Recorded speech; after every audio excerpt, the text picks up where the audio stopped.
दिन होता है और कोई चाहे दिन ही दिन रहे रात न रहे, ये संभव है। दिन है तो रात आएगी। दिन प्रकाश स्वरूप है, रात अंधकार स्वरूप है। लेकिन सोते बनता है रात में ही, दिन में उतना बढ़िया सोते नहीं बनता।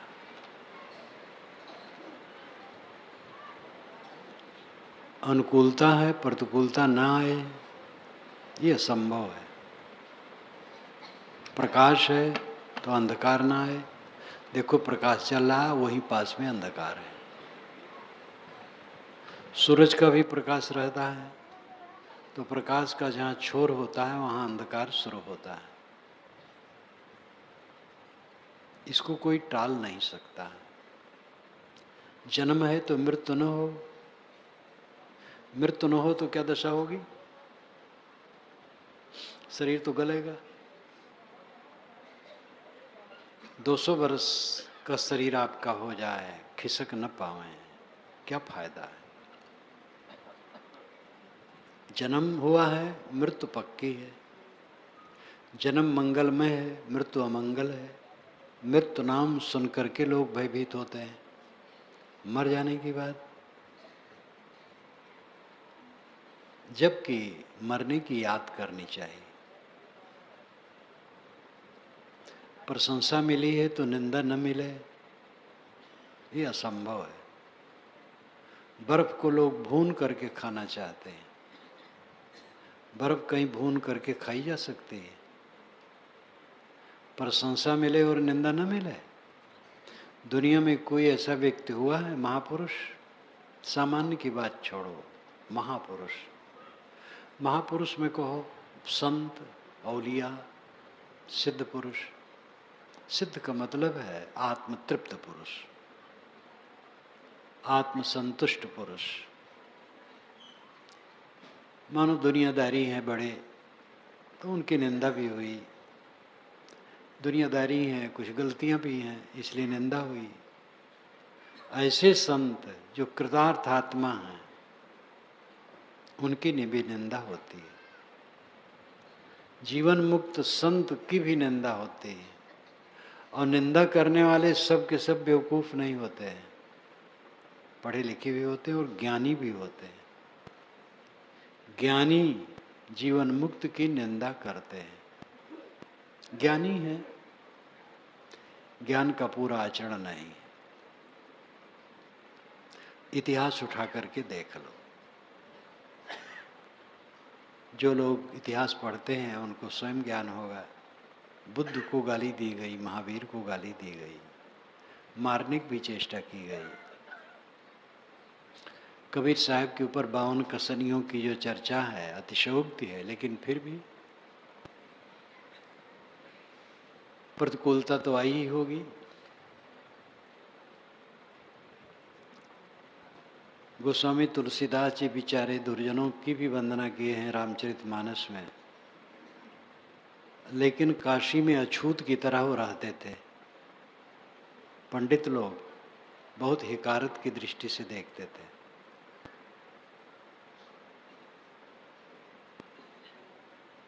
इस संसार में कौन ऐसा पुरुष है जिसकी निंदा नहीं हुई है? अवैसी भी निंदा हुई है, घोर निंदा। जबकि कोई निंदित कर्म उनसे नहीं, लेकिन घोर निंदा। एक महात्मा, ये जैन संप्रदाय की बात है, जैन नहीं।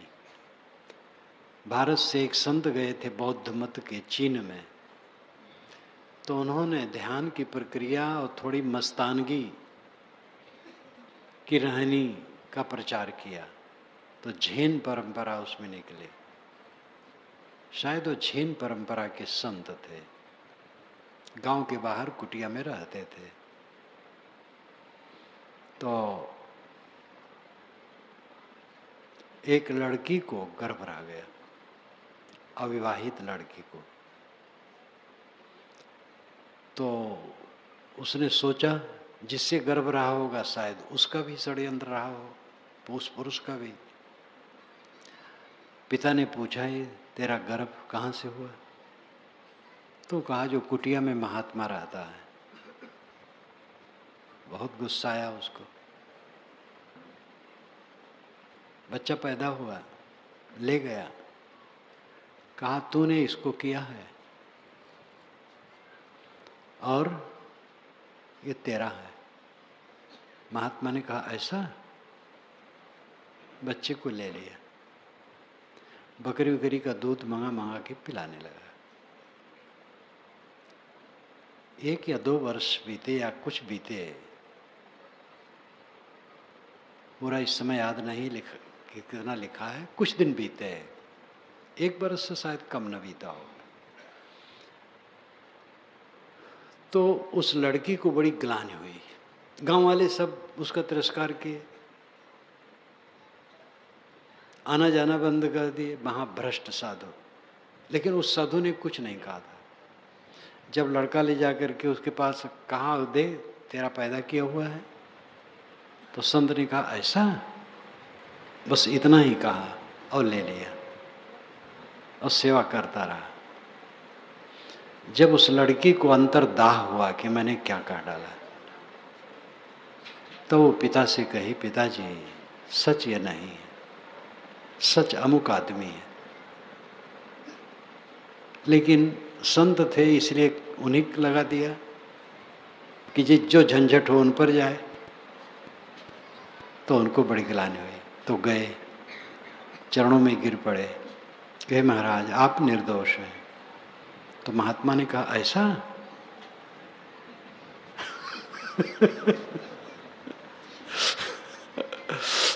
लड़का लेके चला, भाई बड़ी बात है, अब मेरे पास ऐसा लेकर के आवे तो ऐसा कह करके मैं तो नहीं रह पाऊंगा।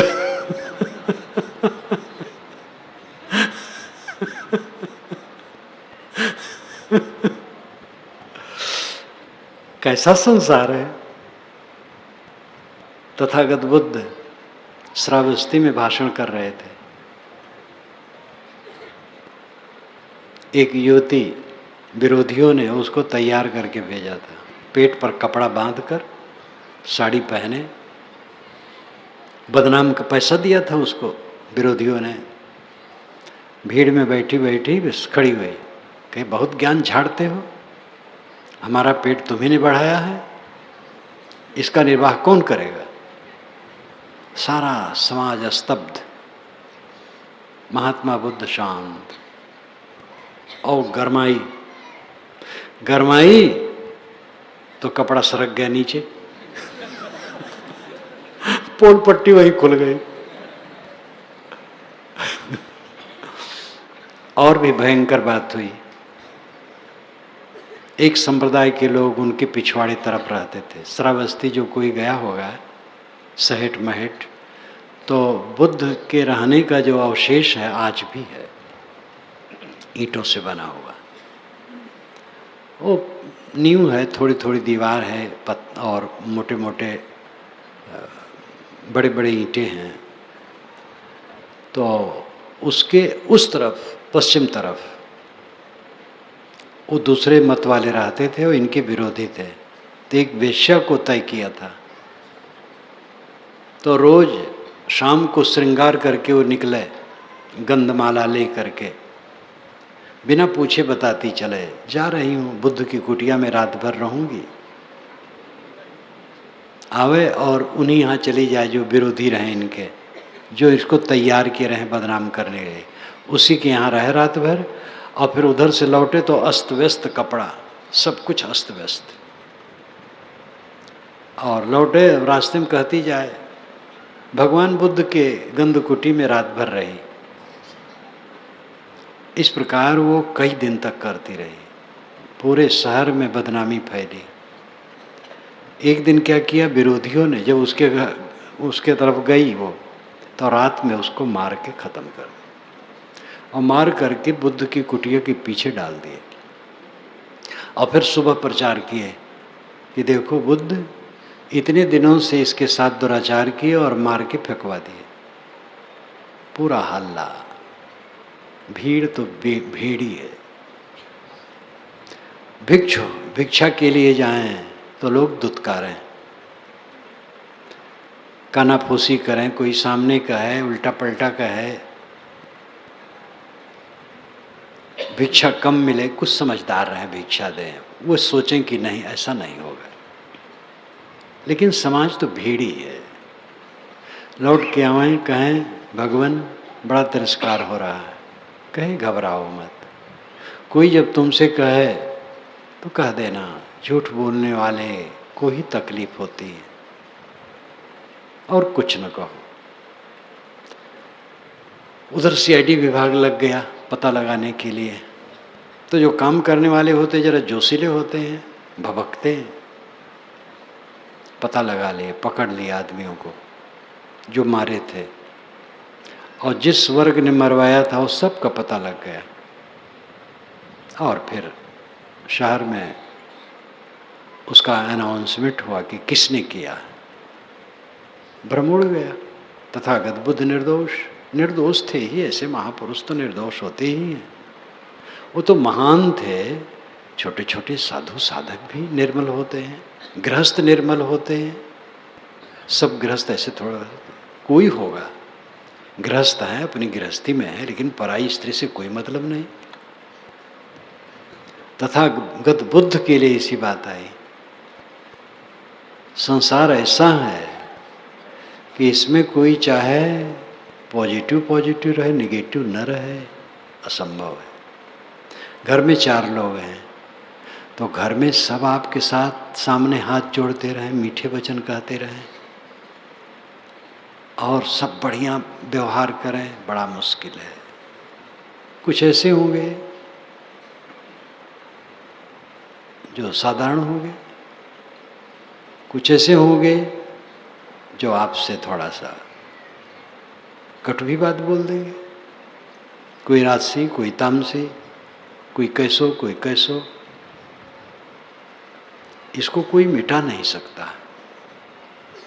कितने पति पत्नी हैं, साथ साथ रहते हैं और रोज झगड़ते हैं।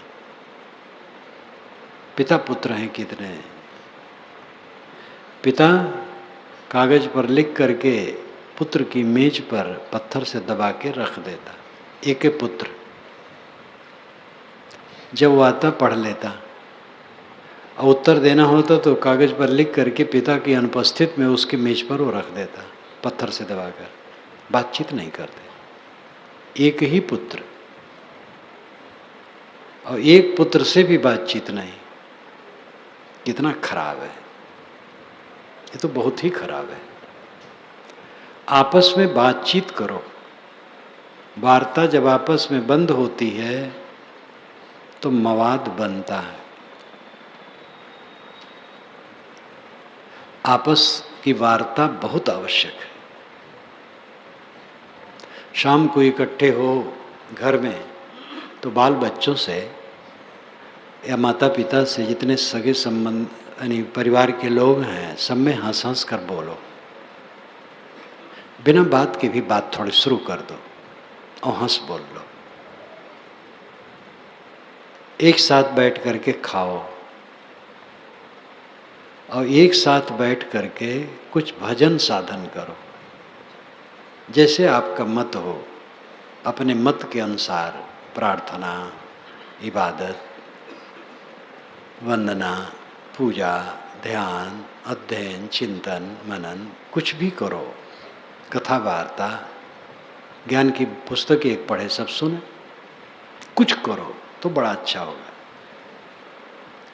शाम को इकट्ठे हो जाओ तो आपस में हंस बोल लो,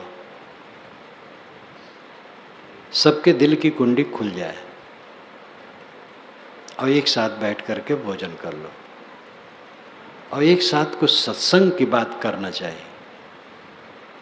आजकल तो बहुत सरल सरल पुस्तकें बन गई हैं। आधा घंटा एक व्यक्ति पढ़े और सब सुने तो अच्छी बात दिमाग में आएगी।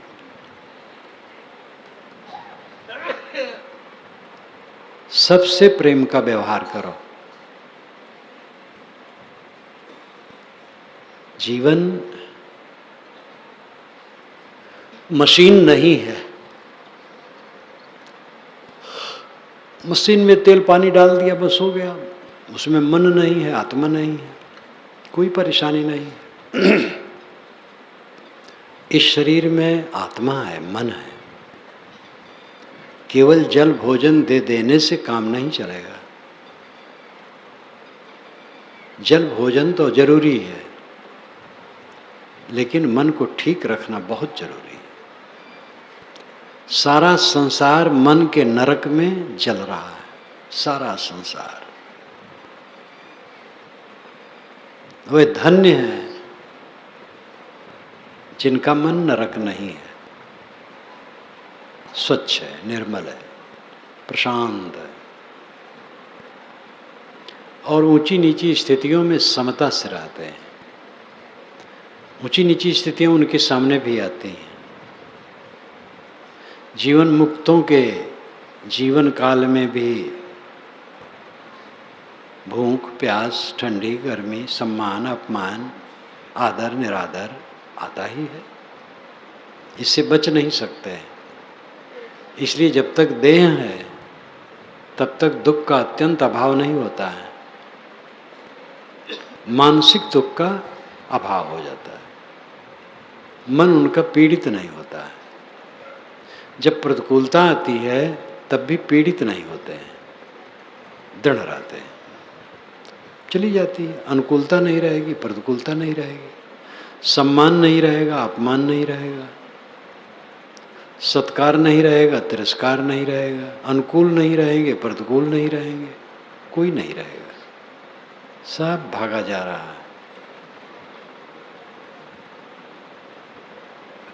अंदर से इतना अपने को मजबूत बनाओ कि किसी प्रकार विचलन न हो। जीवन की सफलता इसी में है। सबको आप अपने अनुसार नहीं बना सकते हैं। अपने मन को अपने अनुसार बना लीजिए। पूरी दुनिया में चाम बिछा करके कोई चल नहीं सकता है। बड़े बड़े राजे महाराजे पूंजीपति भी पूरी दुनिया में चाम बिछा के नहीं चल सकते हैं, लेकिन एक गरीब आदमी भी अपने पैर में चाम की जूतियां पहन ले तो जहाँ जाएगा वहाँ चाम बिछाया है। कितना सरल है। चाम बिछा करके पूंजीपति, प्रधानमंत्री, राष्ट्रपति भी नहीं चल सकता है, लेकिन चाम की जूतियां पहन लेने पर जहाँ जाओ चाम बिछाया है। कितना सस्ता। सबको ठीक करके सुखी होना चाहते हो, जो असंभव है। अपने मन को ठीक कर लो, बस सुखी। दूसरे के स्वभाव को सुधारने का हमारा क्या अधिकार है? जैसा जिसका है वैसा है। अपने को संभालो, अपने को सुधारो। जिसने अपने को संभाल लिया, पूरे संसार को संभाल लिया। संसार पर विजय, आत्म विजय। संसार के हम एक अंग हैं। अगर हम अपने को संभाल लिए तो संसार का एक अंग संभल गया। यही संसार का सुधार है। दूसरे के लिए कह भर दिया जा सकता है, कोई अधिकार नहीं किसी पर। पुत्र पर, शिष्य पर अधिकार नहीं है। गुरु और पिता पर क्या अधिकार होगा? किसी पर किसी का अधिकार नहीं है, अपने ऊपर अधिकार है। लोग अपने को खटाई में डाले रहते हैं।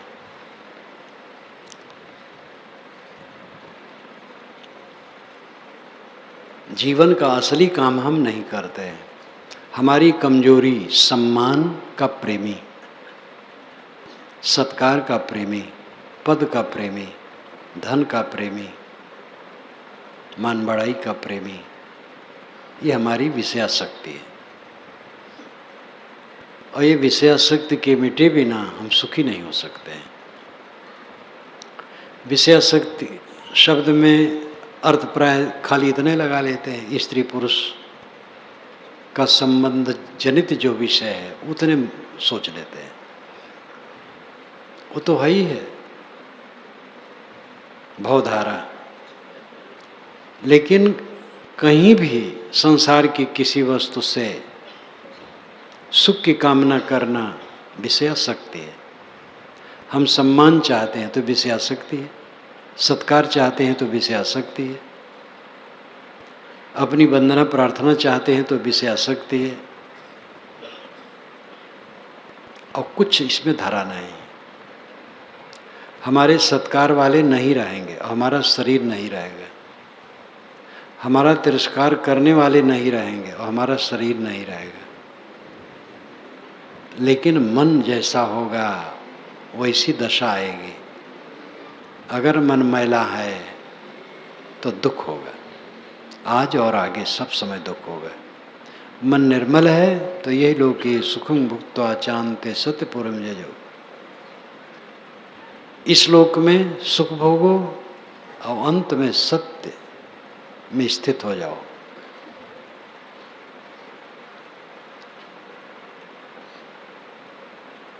सत्य में आज ही स्थित है, जो आज सत्य में स्थित है सब समय सत्य में स्थित है। शरीर चल रहा है, शरीर है या टूट जाए दोनों में कोई फर्क नहीं। सर्वथा सत्य अपना स्वरूप है, आत्मा है। स्वरूप, स्वनाम खुद, रूप नाम पदार्थ, खुद का पदार्थ। खुद का पदार्थ क्या है? आत्मा, रूह, सोल, चेतन। उसी को ब्रह्म परमात्मा भी कहते हैं। ब्रह्म परमात्मा कहीं बाहर नहीं। अपना आपा, अपना आत्मा सर्वोच्च तत्व है, परम तत्व है। इस परम तत्व आत्मा को समझकर मन के सारे विकारों को छोड़कर आत्मा में निमग्नता जीवन का फल है। न सुख रहेगा न दुख रहेगा, न सम्मान रहेगा न अपमान रहेगा, न हानि रहेगी न लाभ रहेगा।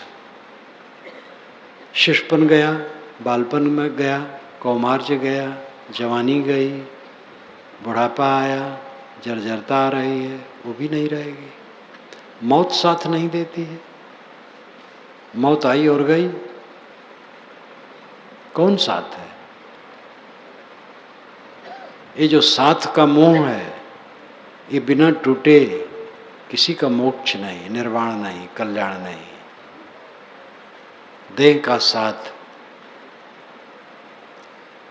ये सबसे मोह है। मोहास्पद शरीर सारे मोह का कारण। देह का साथ अचानक छूटेगा। जिसका हमें बड़ा गर्व है अचानक छूटता है। एक सज्जन बैठे थे, चकराए और गिरे, बस शरीर छूट गया। एक सज्जन बैठे बैठे झाड़ू लगा रहे थे, बस वहीं लुढ़क गए। एक साइकिल पर जा रहा था, साइकिल उधर गिरी, उधर गिरा, वहीं मर गया। एक व्यक्ति जा रहा था रास्ते रास्ते, तो पेड़ के किनारे बैठ गया, पेड़ के तना से पीठ लगा करके आराम करने लगा, बस मर गया। घास छीलते थे तो लोग सोचें कि ये सो गया, जगाओ। गए तो मरा रहा। अभी कुछ महीने के पूर्व सूरत में हमारा एक भक्त आया आश्रम पर, वहाँ अपना आश्रम है। उसने मेरी एक पुस्तक खरीदी, खरीद करके घर गया और एक दिन सोचा कि शमशान में जाके पढ़ूंगा। तो शमशान में चला गया, नर्मदा के किनारे, तापी के किनारे। वो बस लेट गया और लेट करके सीने पर पुस्तक ऐसे रख करके पढ़ने लगा। पढ़ते पढ़ते पुस्तक सीने पर छूट गई, हाथ सीने पर हो गए। कुछ लोग दाह करने आए, एक लाश, तो दाह कर दिए। बैठे थे वहाँ, कहीं आदमी लेटा है, इसको जगा देना चाहिए, सो रहा है। नज़दीक आए तो मरा था। मौत तो बड़ी अच्छी हुई उसकी, ज्ञान की पुस्तक पढ़ते पढ़ते शमशान में लेटे लेटे। मन भी अगर वैसा रहा हो तो क्या पूछना है, मौत बड़ी अच्छी हुई।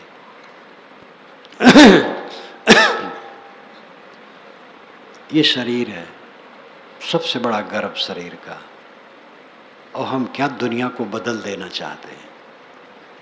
इतना हाथ चमकाते हैं कि दूसरे को उलट पलट देंगे।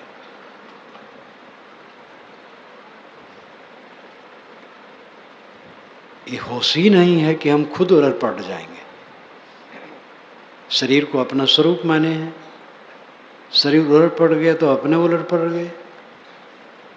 ये समझो मैं शरीर नहीं हूं, मैं शुद्ध आत्मा हूं। सदैव शुद्ध आत्मा का भाव रखो, देहाभिमान छोड़ो।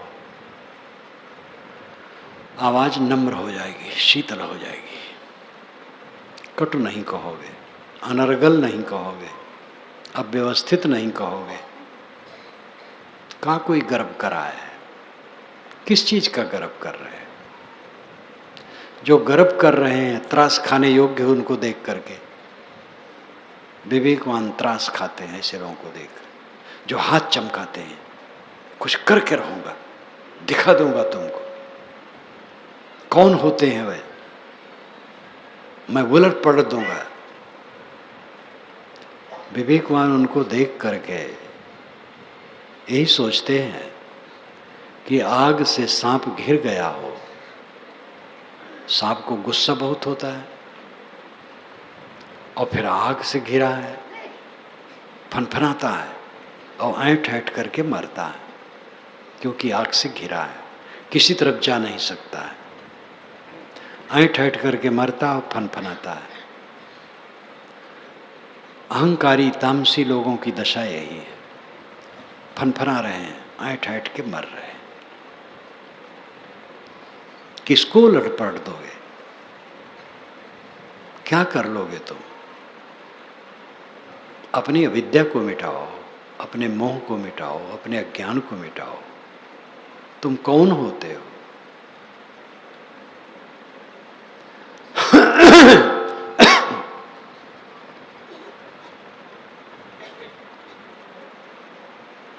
जगने की जरूरत है, मोह भंग करने की जरूरत है। दूसरा कैसा है ये देखने का हमारा कोई समय नहीं है। जैसा है वैसा है, जैसा करेगा पाएगा। अपने को बचा बचा के रखो।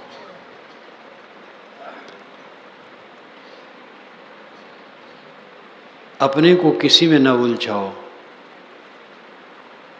कांटे की झाड़ी है, दूर रहो, फंस जाओगे उसमें, कष्ट होगा। ऐसे कुछ आदमी होते हैं कांटे की झाड़ी, उनसे बचा के चलो। उनकी भी हित कामना करो, लेकिन उनसे घनिष्ठता करोगे तो उलझ जाओगे। उनसे बचा करके चलो। सज्जनों से संपर्क ठीक है, लेकिन बहुत मोह माया करना हर जगह दुखदाई है। सज्जन से शुद्ध भाव, दुर्जन से दूर, ममता कहीं नहीं, समता सबसे। बचा बचा के चलो। कोई उलझा है तो उसमें उलझो ना।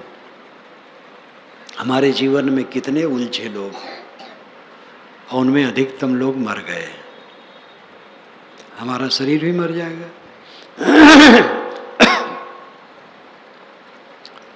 कितने लोग हमसे प्यार किए, वे भी बहुत लोग मर गए, और हमारा शरीर भी मर जाएगा।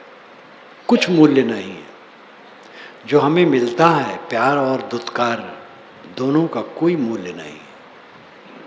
मूल्य है हमारे पवित्र मन का, और अगर अपवित्र है तो भयंकर घाटे में है।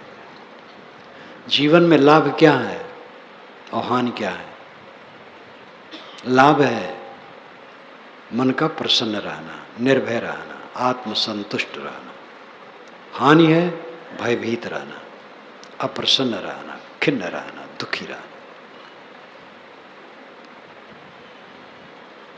अपने को हमने साधा नहीं, इसलिए ऐसा कच्चापन है।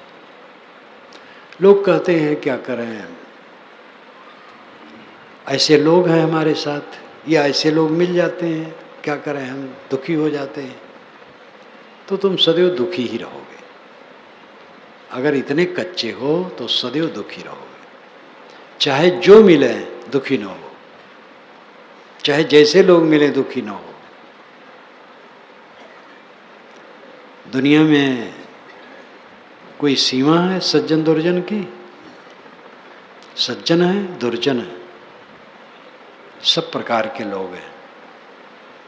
साधु वेश में ऐसे ऐसे लोग हैं जो कांटे हैं पूरा, वेशधारी हैं महाखंडमंडलाचारी। ऐसे ऐसे महंत हैं जिनको लड़ाई ही प्रिय रहती है। ऐसे ऐसे जगत गुरु मंडलेश्वर हैं जो झगड़ा करने वाले हैं, विद्वान हैं और झगड़ा करने वाले हैं। सभी कैटेगरियों में हैं सज्जन दुर्जन। इसलिए अपने को संभालो। वे विद्वान हैं कैसे कह दिए, वे संत हैं कैसे कह दिए, वे हमारे निकट हैं कैसे कह दिए, अपने शिष्य हैं कैसे कह दिए, कैसे कह दिए। जब शैतान चढ़ता है तो कुछ पता लगता है। मनुष्य के दिमाग पर शैतान चढ़ा, शैतान कहीं दूसरा होता है। क्रोध शैतान है, तामस शैतान है, अहंकार शैतान है, काम शैतान है, लोभ मोह शैतान है। ये मन के शैतान जब दिमाग पर चढ़ते हैं तो आदमी अव्यवस्थित हो जाता है, कुछ होश हवास नहीं रहता है। जीव सब विवश है। जिसको तामस में देखो, कामी, क्रोधी, लोभी, मोही, विवश, किसी भी विकारी भावना से विवश हैं, वे दया के पात्र हैं। क्रोध उन पर न करो, उनकी क्षमता यही है, जल रहे हैं।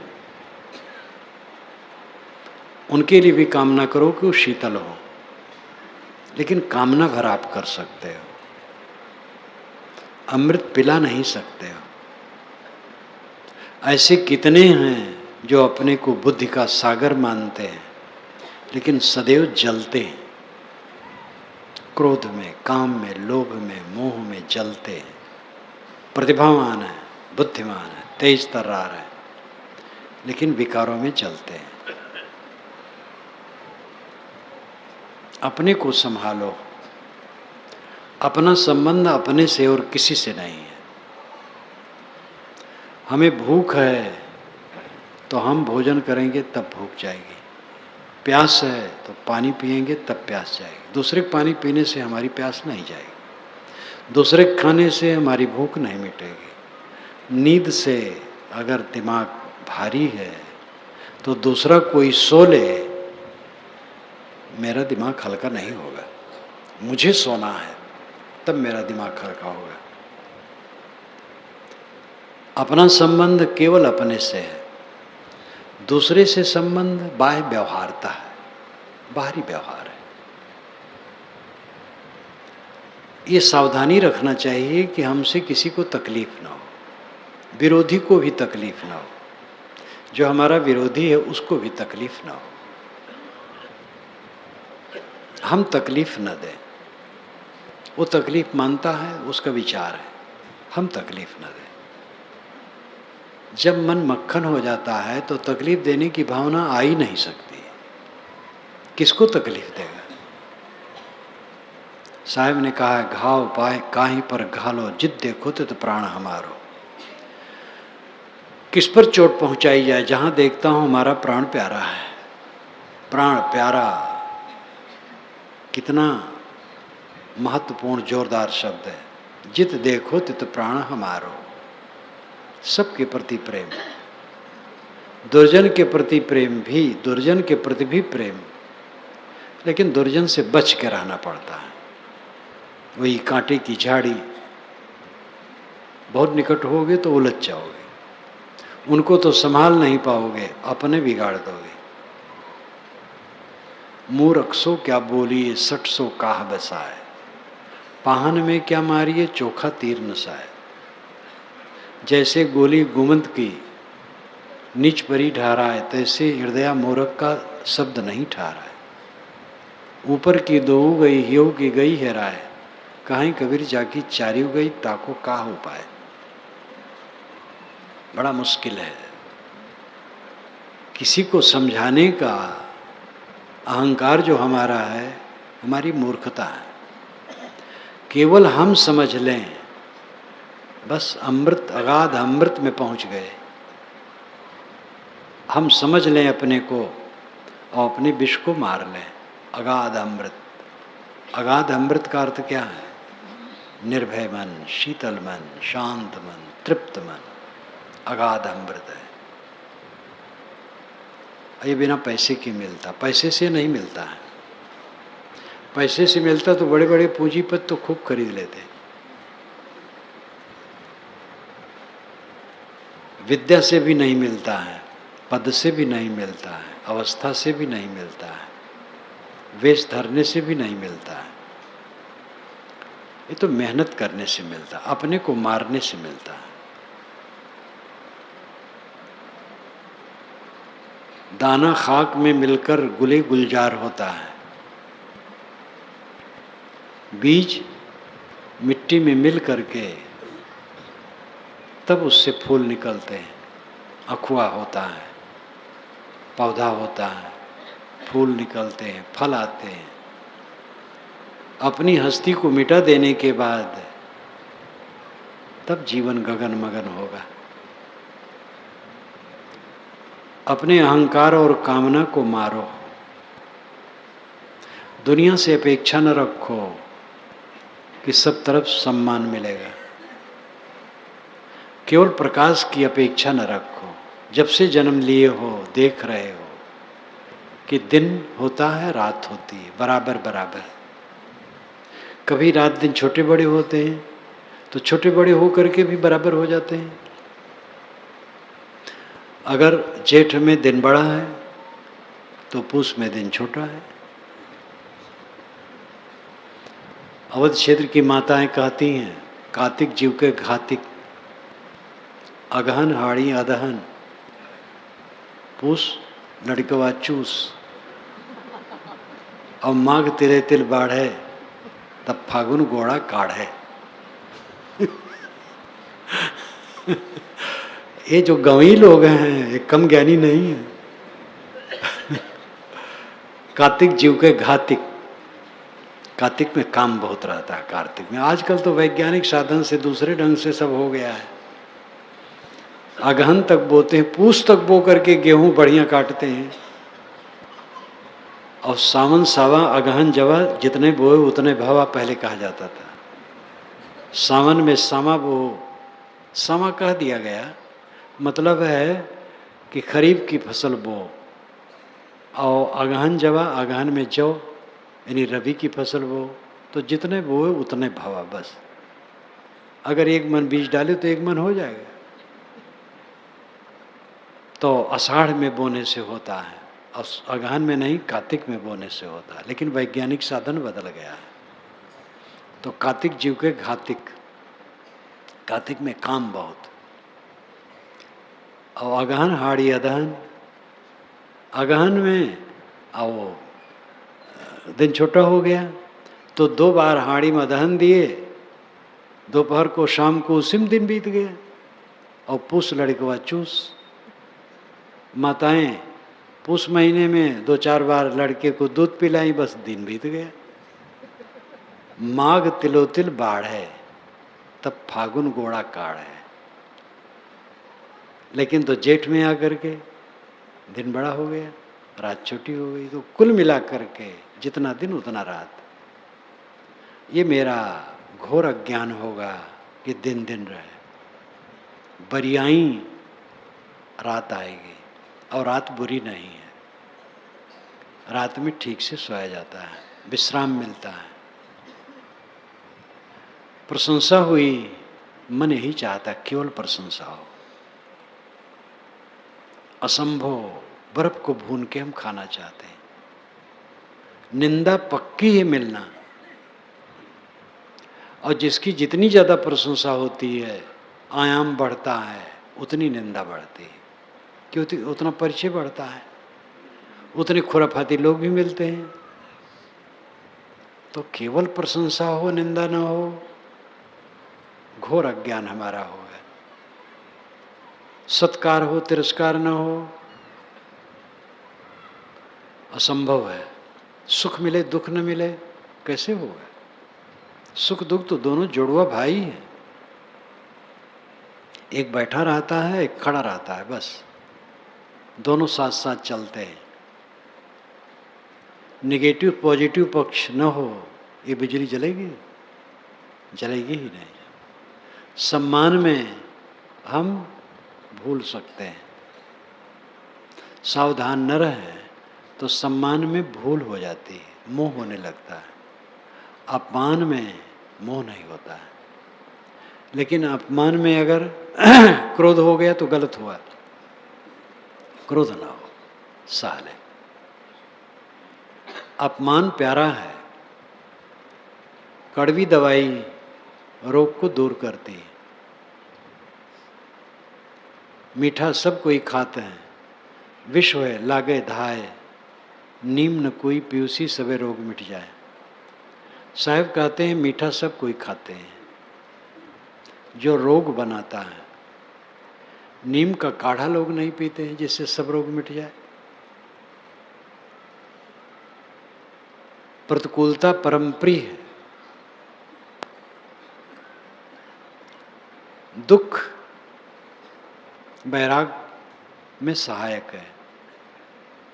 एक सज्जन ने कहा, महाराज मेरी पत्नी बहुत लड़ाकी है, इसलिए मेरा मन वैराग में लगता है और मोह घटता है। मैं विवेक से जितना अपने मन को नहीं रोक पाता था, अब उसके लड़ाकू होने से मैं रोक पाता हूँ, क्योंकि मोह अपने आप घट गया है, बड़ा हल्का मन हो गया। मैंने कहा द्वेष ना हो उसके लिए, कहे द्वेष नहीं, हम कहे तो समझदारी। हम दुनिया में डूब रहे हैं भवसागर में, अगर कोई एक ढेला मार दे और ढेला से हमारा शरीर सरक करके किनारे और हो जाए तो अच्छा ही है।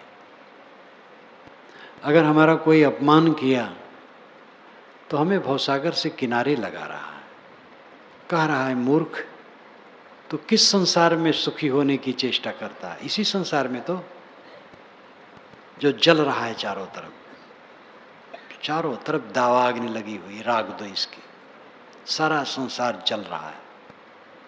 इसी में तो सुख पाने की इच्छा करता है, इतना व्यामोह। सुख कहीं है? हीरा आप खरीद सकते हैं, सोना चांदी खरीद सकते हैं, कपड़े बर्तन खरीद सकते हैं, अन्न पानी खरीद सकते हैं, सुख भी कहीं खरीद सकते हैं। अगर सुख खरीद पाते तो पूंजीपति लोग, नेता लोग ये सुख खरीद करके खूब जमा कर लेते। सुख लाल है कि पीला है, काला है कि उजला है, मोटा है कि पतला है, कोई बताएगा? सुख नाम की वस्तु पूरी दुनिया में कहीं नहीं है, और अगर कहीं है तो खरीद करके लाओ या वैसे ले आओ, हम लोग भी ले लाभ ले लें। सुख नाम की वस्तु कहीं नहीं है और उसी के लिए हम लोग पागल हैं, तो दुख के सिवा क्या होगा? दुख भोगना है। सुख चाहेंगे, दुख भोगना है। सुख हमारी मूर्खता है, हमारा पागलपन है, हमारा अनाड़ीपन है, हमारी अविद्या है, और इस अविद्या के मिटे बिना हमें सच्चा सुख नहीं होगा। सच्चा सुख है सुख की कामना छूट जाना। सम्मान की कामना छूट जाना, आदर की कामना छूट जाना। जो सुख मानते हैं विषयों का इंद्रियों से संयोग है, वह भी अनुकूल में, प्रतिकूल में दुख होता है। आँख से हाथ छू जाए तो दुख होगा।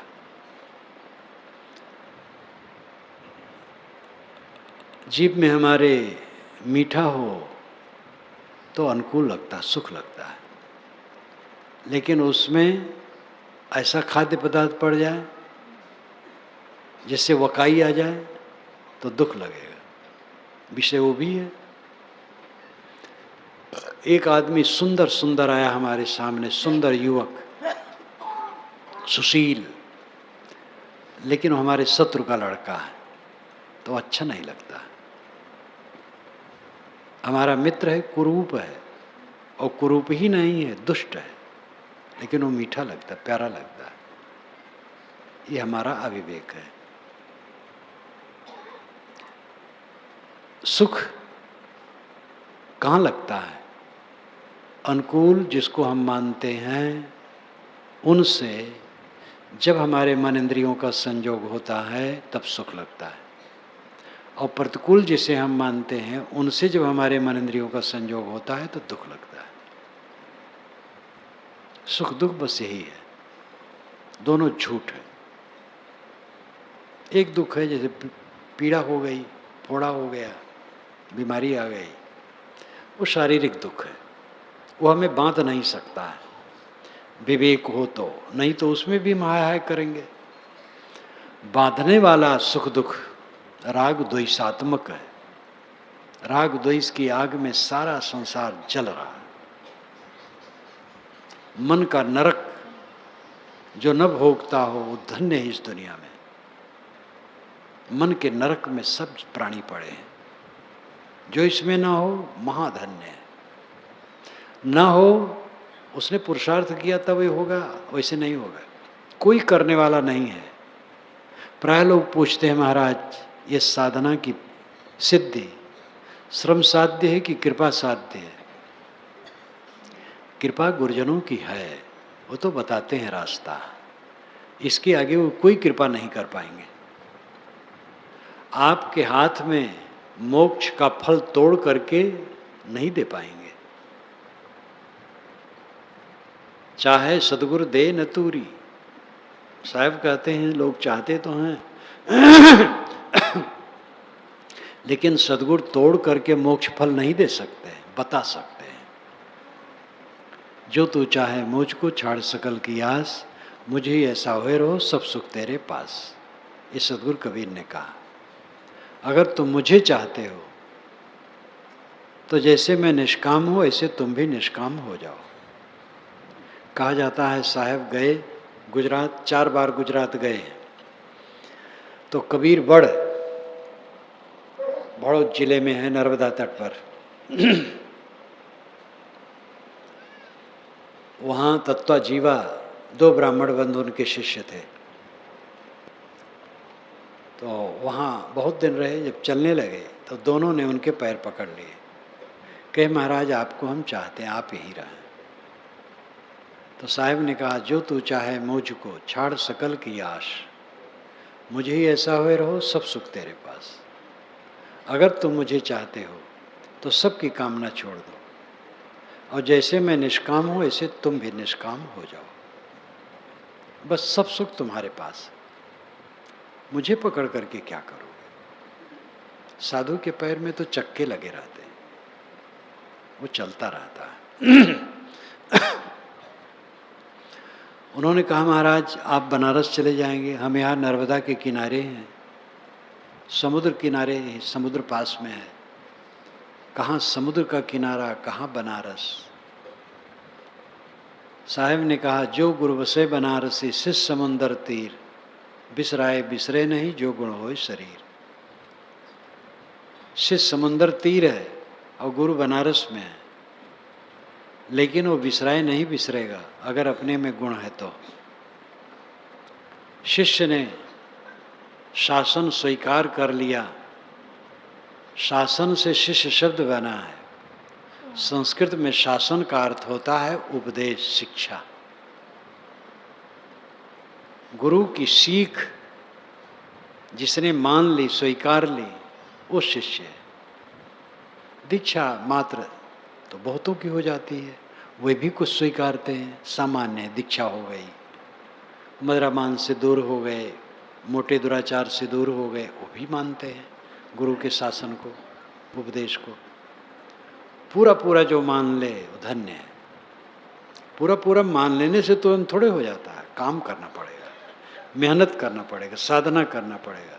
साधना करते करते सिद्ध होती है, एक लागे नहीं होती। घबराना नहीं चाहिए। धीरे धीरे रे मना धीरे सब कुछ हो, माली सींचे सब घड़ा, ऋतु आए फल हो। कोई लगा रहा है मेहनत से, कैसे नहीं होगा। दुनिया में सबसे सरल काम है मोक्ष प्राप्त करना, सबसे सरल काम है। और बाकी सब सरल है, क्या कठिन भी नहीं, असंभव है। कुछ काम कठिन है और बाकी सब असंभव है।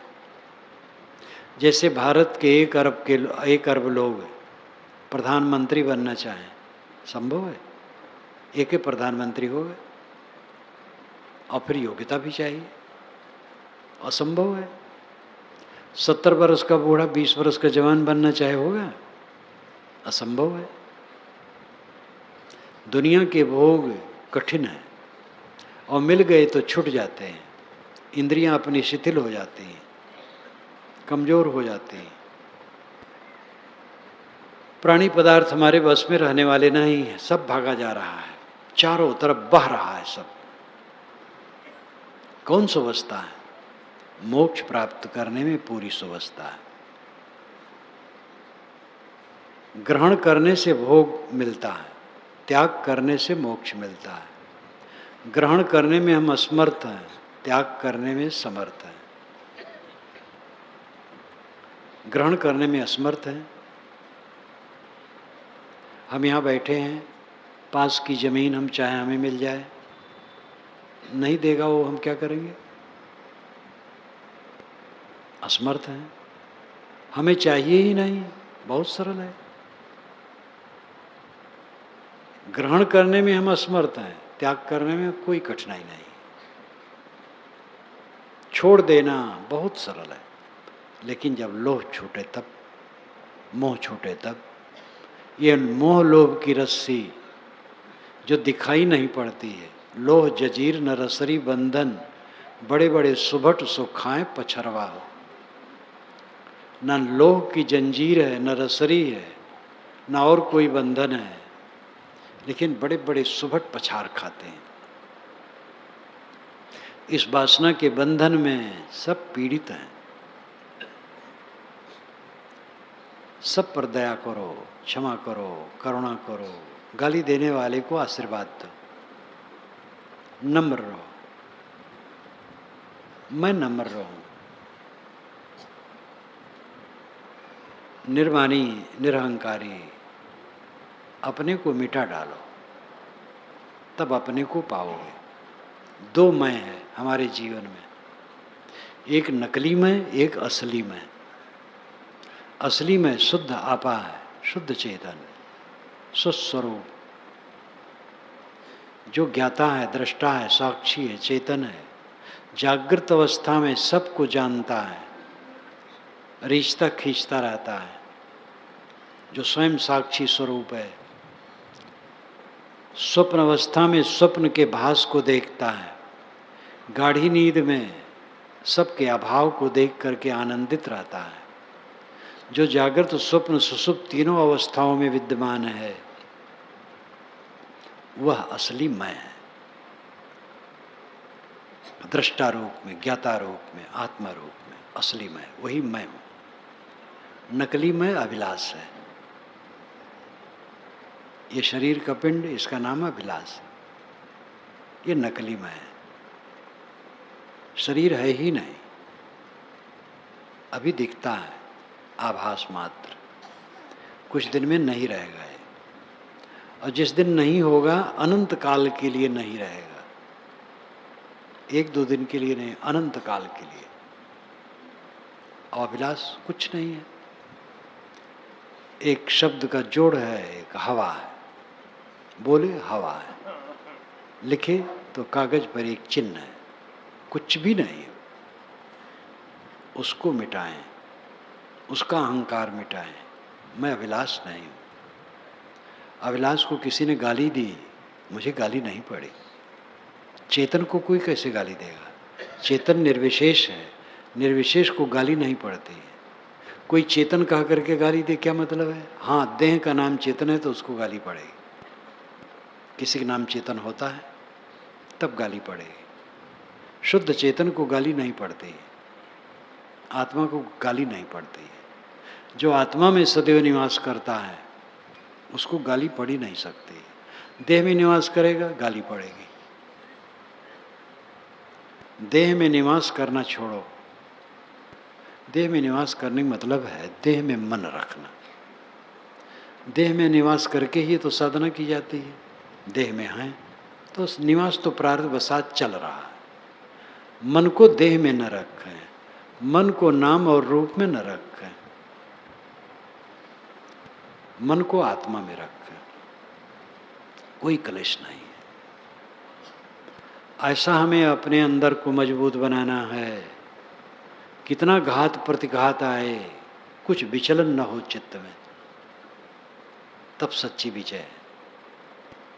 आप कह सकते हैं तो साधु के लिए है, तो ठीक है भैया, तुम ना करो, भोगो दुख। साधुएं मरेंगे, गृहस्थ लोग तो मरेंगे नहीं, वे सब यहीं रहेंगे। बात साधु गृहस्थ की नहीं है, बात स्त्री पुरुष की नहीं है, बात मनुष्य की है। साधु गृहस्थ एक मर्यादा है, आश्रम की मर्यादा है। कानून सब पर प्रकृति का बराबर है। भूख प्यास सबको लगती है, और अवस्था का परिवर्तन और मृत्यु सबकी होती है।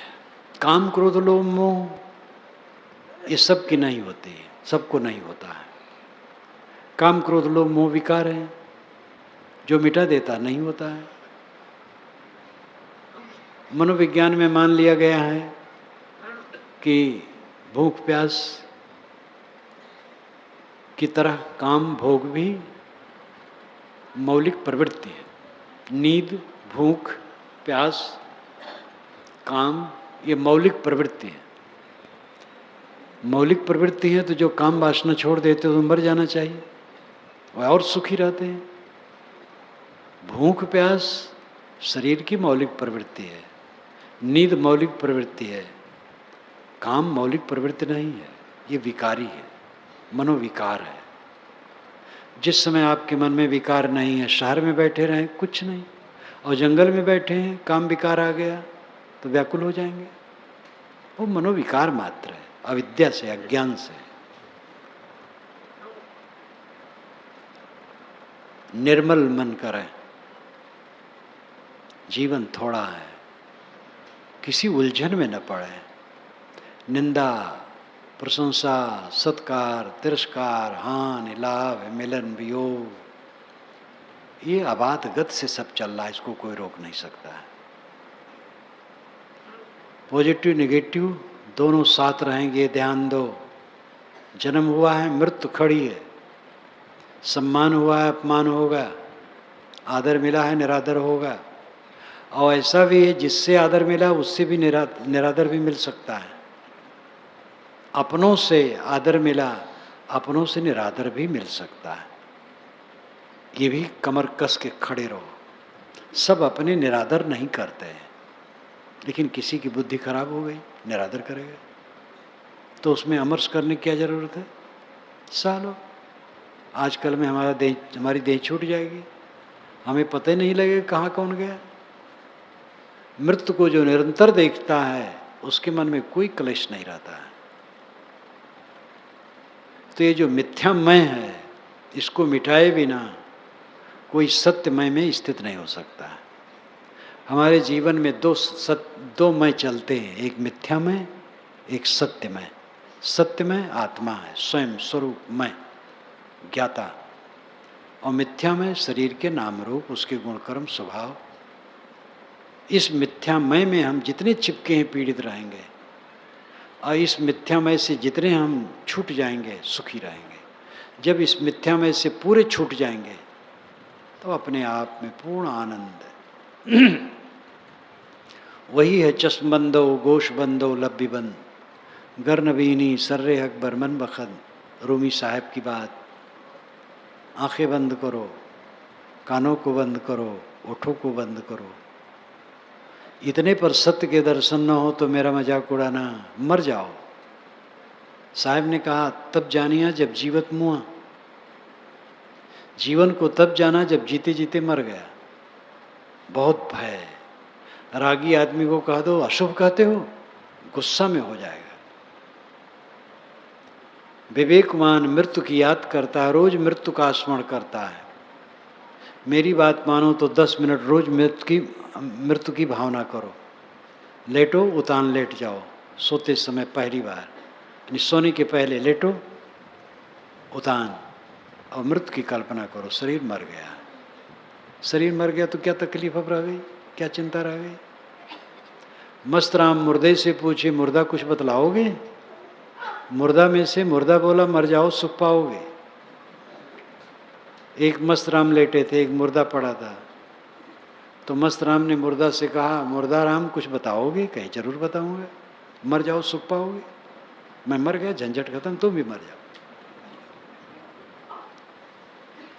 तो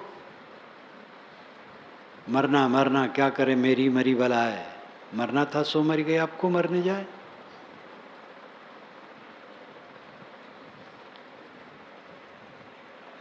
आदमी दिन भर मरता है, दिन भर मरता है। एक बार मर जाओ छुट्टी हो जाए। दिन भर हम मरते हैं, हरदम भयभीत, हरदम भयभीत। मृत्यु का स्मरण करो, निगेटिव पक्ष को सदैव सामने रखो, भूलो मत। पॉजिटिव केवल चाहते, सकारात्मक भ्रम में है, नकारात्मक पक्का है सामने रहना। सुख के साथ दुख, अनुकूलता के साथ प्रतिकूलता। सुख की परिभाषा मैंने की, जहाँ अनुकूलता लगती है वहाँ जब देखते हैं तो सुख लगता है, और सुख कुछ नहीं है। उसी में प्रतिकूलता लग जाए बस दुख लग जाएगा। बहुत प्यारा है, सुख लगता है, अप्रिय हो गया दुख लगता है। ये मन का तमाशा है। सुख दुख दोनों झूठे। अपने मन को नरक से बचाओ। वह धन्य है जिसके मन में नरक नहीं है।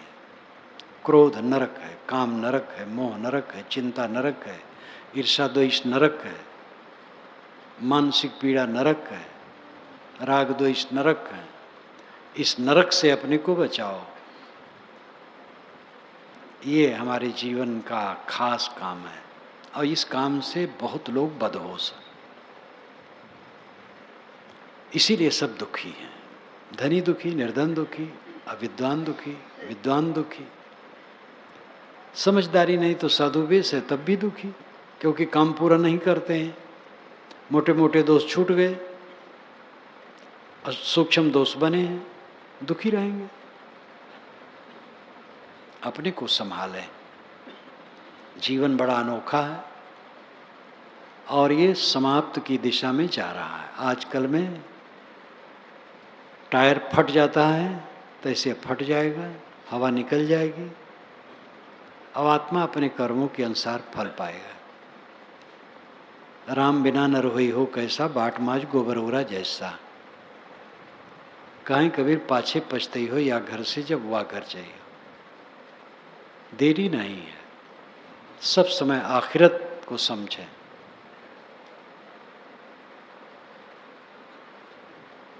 अपने मन को सब समय ये समझाते रहें कि अनुकूलता प्रतिकूलता दोनों जीवन में मिलेंगी, दिन रात रहेंगे। पॉजिटिव नेगेटिव चलता रहेगा, सकारात्मक नकारात्मक दोनों पक्ष चलते रहेंगे। अंदर से विवेक में हम इतने बलवान हों कि किसी भी स्थिति में विचलित न हो, तो सब समय आनंद कंद रहेंगे। यही कल्याण का रास्ता है, इसके अलावा कोई रास्ता नहीं है। बाहरी कर्म कांड है, बाहरी कर्मकांड आरंभिक है, अंत में यही है, अपने मिथ्या मैं को मार देना, अपने अहंकार और कामना को रगड़ डालना, केवल अपने पर ध्यान दो। जिसने अपने को सुधारा मानो सबको सुधारा, और जो अपने को नहीं सुधारा सभी उपदेश कर रहे हैं और नहीं कोई माना। मतलब क्या है? 3 नमाजी नमाज पढ़ते थे, नमाज पढ़ते पढ़ते एक बोल दिया, दूसरे ने कहा यार नमाज पढ़ते कहीं बोला जाता है, तीसरे ने कहा तुम भी तो बोल दिए, तो चौथा अलग बैठा था, कहा महाशय आप भी तो बोल दिए, तो हम आपको उपदेश करते हैं, आप मुझे उपदेश करते हैं, और सब घोटाले में, सब दुखी हैं। धन्य है वह जो दुखी नहीं, शीतल है, जिसका मन के नरक सूख गए, भव सागर सब सूख गयो है। मीरा ने कहा भव सागर सूख जाए, ये जीवन की धन्यता है। मोक्ष काम सबसे सरल है, छोड़ देना है, अपने अहंकार ममकार को छोड़ दें, बस मोक्ष। एक कहानी कहा करके समाप्त करूंगा। एक सज्जन जा रहे थे सत्संग में, प्रसिद्ध कहानी है, याद दिलाना है। रास्ते में एक पिंजड़े में सुगा बैठा था। सुगा ने कहा कहाँ जाते हो? महात्मा का प्रवचन सुनने। पूछ लेना मेरा बंधन कब कटेगा, मैं पिंजड़े में बंद हूँ। तो गया, संत प्रवचन समाप्त किए, सब उठ के चलने लगे, भीड़ हट गई। तब वो गया कि हमारा सुगा ने पूछा है, पिंजड़े में बैठा है कि मेरा बंधन कब कटेगा। तो महात्मा गिर पड़े, बदहोश हो गए। उसको भय लगा कि मैं ऐसा पूछा, संजोग से बदहोश हो गए, हमें दोष न लग जाए, भगा वहाँ से। सुगा से कहा भाई महात्मा से तुम्हारा प्रश्न किया तो बदहोश हो गए, बस सुगा भी बदहोश हो गए। उन्होंने कहा ये क्या नाटक है, ये घर वाला हमें न कहे कि हमारी सुगा को मार दिए। वहाँ से भागा, घर वाला आया, देखा सुगा मर गया है, पिंजड़ा खोला, जमीन पर उसको रख दिया। घर वालों को पुकारा, भैया क्यों मर गया है? जैसे उसका मन उधर हुआ तैसे फर दे उड़ा और गया, पेड़ पर बैठ गया। महात्मा ने उत्तर दिया प्रयोग करके कि मर जाए बस बंधन कट जाएगा। ये समझाने का तरीका है। सुगा इतना कहाँ समझे, उसको समझाने के तरीके हैं सब। मर जाओ, मुक्त हो जाओ। मर जाने मतलब अपने नकली अहंकार को मार दे, जिससे अपमान सम्मान के द्वंद्व में चित्तग्रस्त न हो, बस कल्याण है।